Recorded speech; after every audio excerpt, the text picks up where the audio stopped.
দর্শক বন্ধুরা, আজ 11ই জুলাই 2026, মাত্র কয়েক ঘন্টা আগেই মার্কিন প্রেসিডেন্ট ডোনাল্ড ট্রাম্প পেন্টাগন এবং দেশের শীর্ষ প্রতিরক্ষা কর্মকর্তাদের একটি অত্যন্ত কঠোর নির্দেশ দিয়েছেন। সেই নির্দেশে তিনি স্পষ্ট করে বলেছেন, যদি ইরান কখনো তার বিরুদ্ধে দেওয়া হুমকিকে বাস্তবে রূপ দেওয়ার চেষ্টা করে, এমনকি যদি তার উপর কোনো হত্যা চেষ্টা সফল হয়, তাহলে আমেরিকার জবাব হবে নজিরবিহীন। ট্রাম্পের ভাষায়, এমন পরিস্থিতিতে ইরানের উপর এত ব্যাপক ক্ষেপণাস্ত্র হামলা চালানো হবে যে দেশটি কার্যত প্রস্তর যুগ, স্টোন এজে ফিরে যাবে। হ্যাঁ দর্শক, ঠিকই শুনছেন, হাজার হাজার মিসাইল একদম প্রস্তুত রাখা হয়েছে, আর টানা 1 বছর ধরে ইরানের উপর বোমাবর্ষণ চলতে থাকবে।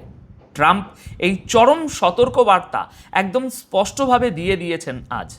এখন আপনারা যদি একটু খেয়াল করেন, এখানে ট্রাম্পকে হত্যার এই যে নতুন থিওরি বা গল্প সামনে আসছে, এর সূত্রপাত কিন্তু ইসরায়েল থেকে।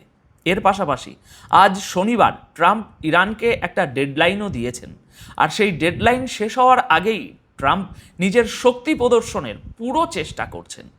আপনারা আন্তর্জাতিক মিডিয়ার নিউজগুলো খুলে দেখলে বুঝবেন, এই খবরটা এখন সব জায়গায় কভার করা হচ্ছে। 1000 missile locked and loaded, bomb Iran like never before if I am assassinate. এই কথাগুলো ট্রাম্প নিজে বলছেন। তার সোশ্যাল মিডিয়া প্ল্যাটফর্ম ট্রুথ সোশ্যালের পোস্ট দেখলেই বুঝবেন, ইসলামিক রিপাবলিক অফ ইরানের উপর টার্গেট একেবারে সেট করা আছে। তিনি বলেছেন, অর্ডার দিয়ে দেওয়া হয়েছে, ইউএস মিলিটারি প্রস্তুত, 1 বছর ধরে এভাবে বোমাবর্ষণ চলবে, যতক্ষণ না ইরানের সমস্ত এলাকা ধ্বংস হয়ে যায়। কিন্তু দর্শক, এখানে সবচেয়ে ইন্টারেস্টিং ব্যাপারটা কি জানেন?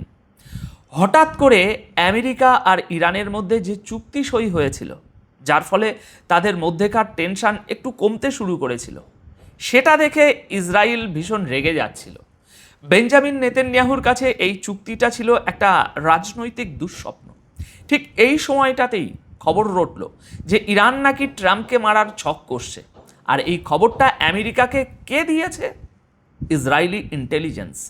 মানে বুঝতেই পারছেন, ট্রাম্পের হাতে যেন কেউ চাবি ঘুরিয়ে দিয়েছে, আর চাবি দেওয়া খেলনার মতো তিনি বন্দুক হাতে দৌড় লাগিয়েছেন। তবে দর্শক, গল্পটা শুধু এখানেই শেষ নয় যে ইসরায়েল কিছু একটা বলল আর ট্রাম্প রেগে ফায়ার হয়ে গেলেন। আসল কারণটা লুকিয়ে আছে ট্রাম্পের দেওয়া শনিবারের ডেডলাইনের মধ্যে। ট্রাম্প ইরানকে কড়া ভাষায় বলেছেন, হরমুজ প্রণালী যেন সবার জন্য খুলে দেয়া হয় এবং সমস্ত বাণিজ্যিক জাহাজকে যেন নিরাপদে যাতায়াত করতে দেয়া হয়। এখন ডেডলাইন তো দিয়ে দিয়েছেন, কিন্তু তার আগে ইরানের উপর কিভাবে চাপ তৈরি করা যায়, ঠিক সেই সুযোগটাই ট্রাম্প পেয়ে গেছেন ইসরায়েলের এই ইন্টেলিজেন্স রিপোর্টের মাধ্যমে। দর্শক, এখানে আসলে কি ঘটছে? এই খেলায় যে যে শক্তিগুলো জড়িয়ে আছে, তারা আসলে কে কি চাইছে? মজার ব্যাপার হলো, আজ কিন্তু কেউ পাকিস্তানের কথা বা সেই ইসলামাবাদ চুক্তির কথা মুখেও আনছে না।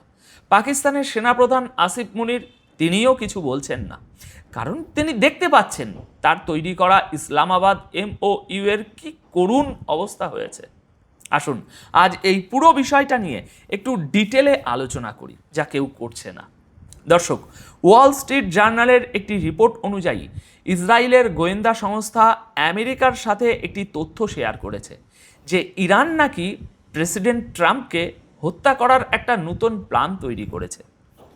কিন্তু আমেরিকার নিজেদের ইন্টেলিজেন্সের অ্যাসেসমেন্ট কি বলছে? তারা বলছে, ইসরায়েলের এই রিপোর্টকে আমাদের ইসরায়েলের স্বার্থের দিক থেকে বুঝতে হবে। ইসরায়েল এই মুহূর্তে কোনোভাবেই চায় না যে আমেরিকা আর ইরানের মধ্যে সম্পর্ক ভালো হোক। তারা চায় এই টেনশন বজায় থাকুক। ইসরায়েল আসলে ট্রাম্পের সাইকোলজিক্যাল প্রোফাইল খুব ভালোভাবে স্টাডি করে রেখেছে। তারা ঠিক সেই ধরনের ইন্টেলিজেন্সই ট্রাম্পকে দিচ্ছে, যাতে ট্রাম্প উত্তেজিত হয়ে রিয়্যাক্ট করেন এবং আমেরিকার ইরান নীতি যেন ইসরায়েলের পক্ষেই থাকে। এখন প্রশ্ন হলো, ইরান আমেরিকাকে হুমকি দিচ্ছে, এতে নূতনত্বের কি আছে? গত কয়েক বছর ধরেই তো তারা এমনটা করছে। আপনাদের নিশ্চয়ই মনে আছে, 2020 সালে ট্রাম্পের প্রথম টার্মে IRGCর কুডস ফোর্সের কমান্ডার কাসেম সোলেমানিকে হত্যা করা হয়েছিল। তারপর থেকেই ইরান বলে আসছে তারা এর বদলা নেবে। বছর হয়ে গেল। এমনকি সম্প্রতি ইরানের সুপ্রিম লিডার আয়াতুল্লাহ আলী খামিনির যে শোক মিছিল বেরিয়েছিল, সেখানেও কিন্তু সাধারণ মানুষ ট্রাম্পকে মারার স্লোগান দিচ্ছিল। আমরা এই প্রতিবেদন আপনাদের দেখিয়েছি। এমনকি ট্রাম্প নিজেও বলেছেন, ইরান আমার ব্যাপারে এসব করেই থাকে, ইরানের কাছে আমি 1 নাম্বার টার্গেট, তাই এতে নতুন কিছু নেই। কিন্তু একদিকে ট্রাম্প বলছেন এই রিপোর্টে নতুন কিছু নেই, আবার অন্যদিকে তিনি ইরানকে একেবারে তুলোধনা করছেন। আমেরিকার এক অংশ ট্রাম্পকে সতর্ক করে বলছে, আপনি আগে যেভাবে ইসরায়েলের ফাঁদে পা দিয়েছিলেন, এবারও যেন তাদের হাতের পুতুল হয়ে খেলবেন না, কারণ এই হত্যা ষড়যন্ত্রের কোনো নির্দিষ্ট পদ্ধতি বা সময়ের কথা প্রমাণসহ বলা হয়নি। ট্রাম্প প্রশাসন কিন্তু খুব ভালো করেই জানে যে এখানে কি হচ্ছে। তারাও ইসরায়েলের এই ইন্টেলিজেন্সটাকে ব্যবহার করে নিজেদের স্বার্থ হাসিল করতে চাইছে। শনিবারের ডেডলাইনে ট্রাম্প পরিষ্কার বলেছেন, হরমুজ প্রণালী দিয়ে যাওয়া বাণিজ্যিক জাহাজগুলোর উপর ইরানের আক্রমণ বন্ধ করতে হবে। আপনারা যদি হরমুজ প্রণালীর ম্যাপটা দেখেন, এর একটা দিকের জলসীমা ইরানের আর অন্য দিকটা ওমানের। ইরান যখন জাহাজগুলোকে নিজেদের দিক দিয়ে যেতে দেয় না, তখন জাহাজগুলো ওই ওমানের রুট ধরে এগোয়। কিন্তু যখনই জাহাজগুলো ওমানের জলসীমা হয়ে হরমুজ পার হওয়ার চেষ্টা করে, ইরান তখন মিসাইল ছোড়ে আর দাবি করে যে ওই রুটটা নিরাপদ নয়, নিরাপদ রুট হলো ইরানের জলসীমা। অর্থাৎ জাহাজগুলোকে ইরানের দিক দিয়েই যেতে হবে এবং এর বিনিময়ে ইরানকে নিরাপত্তার মাসুল চোকাতে হবে। ট্রাম্প এখন এই ইসরায়েলি হুমকির ভয় দেখিয়ে ইরানের উপর চাপ তৈরি করছেন। এটা হলো ট্রাম্পের সেই চিরাচরিত নেগোসিয়েশন স্টাইল। তিনি ইরানকে ভয় দেখাচ্ছেন যে চুপচাপ শনিবারের ডেডলাইন মেনে নাও, নইলে যদি সামান্য চেষ্টাও করো, এমন মারব যে আইআরজিসি বা ইরানের লিডারশিপ বলে আর কিছুই অবশিষ্ট থাকবে না। দর্শক, এই পুরো ঝামেলার মূলে কিন্তু লুকিয়ে আছে সেই চুক্তি, যে চুক্তি সই করা হয়েছে। ইচ্ছে করেই এই চুক্তিতে হরমুজ প্রণালীর ব্যাপারে এমন গোলমেলে ভাষা ব্যবহার করা হয়েছিল যাতে দুপক্ষই ভাবে যে তারা জিতেছে। আমেরিকা ভাবছে হরমুজ প্রণালী এখন সবার জন্য খোলা, অন্যদিকে ইরান ভাবছে হরমুজ প্রণালী কেবল 60 দিনের জন্য খোলা, তারপর এটার পুরোপুরি কন্ট্রোল ইরানের হাতে চলে আসবে। পাকিস্তান দুপক্ষকে ডেকে সই তো করিয়ে নিল, কিন্তু এখন দুপক্ষই চুক্তির আলাদা আলাদা মানে বের করে এইভাবে মারামারি করছে। ইরান 60 দিন পার হওয়ার আগেই হরমুজের কন্ট্রোল নেওয়ার চেষ্টা করছে, আর আমেরিকা বলছে ইরান চুক্তি ভাঙছে। আর এই গোলমেলে ভাষার কারণেই আজ দুই দেশের সম্পর্কে এত বড় ঝুঁকি তৈরি হয়েছে। আমেরিকা বুঝতে পারছে এখন যে এই চুক্তিতে তারা ইরানকে অনেক বেশি সুবিধা দিয়ে ফেলেছে। হরমুজের কন্ট্রোল যদি ইরানের হাতে চলে যায়, তাহলে এক ধাক্কায় বিশ্বের 20% তেলের কন্ট্রোল ইরানের হাতে চলে যাবে। আমেরিকার ভিতরের অনেক প্রেশার গ্রুপগুলো এটা কিছুতেই মেনে নেবে না। তাই আমেরিকা এখন ধীরে ধীরে এই চুক্তি থেকে পিছিয়ে আসতে চাইছে। অন্যদিকে ইরানের কথা যদি বলি, ইরানের নেতা গালিবাফ তিনি তো পরিষ্কার বলে দিয়েছেন যে আমেরিকার উপর তাদের জিরো ট্রাস্ট, এক তিলও ভরসা নেই। আইআরজিসির কথা তো বাদই দিন, যারা নরমপন্থী তারাও বলছে আমেরিকার উপর কোনো ভরসা নেই। আর ট্রাম্প যে এত হুমকি দিচ্ছেন, তাতে ইরানের মাইন্ডসেট হলো, ভাই পারলে করে দেখাও।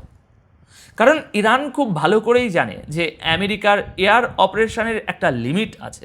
দূর থেকে মিসাইল মেরে একটা নির্দিষ্ট পর্যায় পর্যন্ত ক্ষতি করা যায়, আর ইরান গত 3 মাসে সেই ক্ষতি সহ্য করেছে এবং আরও করতে প্রস্তুত। আসল গেম চেঞ্জ হবে যদি আমেরিকা গ্রাউন্ড অপারেশন শুরু করে, কিন্তু সেখানে যাওয়ার আগে আমেরিকার প্রেসিডেন্টের হাত পা কাঁপবে, কারণ এর পরিণতি হবে ভয়াবহ। আর এই বিষয়টা ইরান খুব ভালো করেই জানে।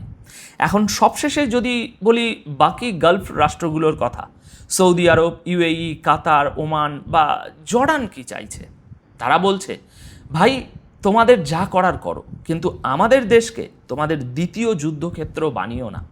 তারা এই অঞ্চলে শান্তি চায়, কারণ হরমুজ প্রণালী দিয়ে তাদের এনার্জি এক্সপোর্ট এবং ইম্পোর্ট দুটোই হয়।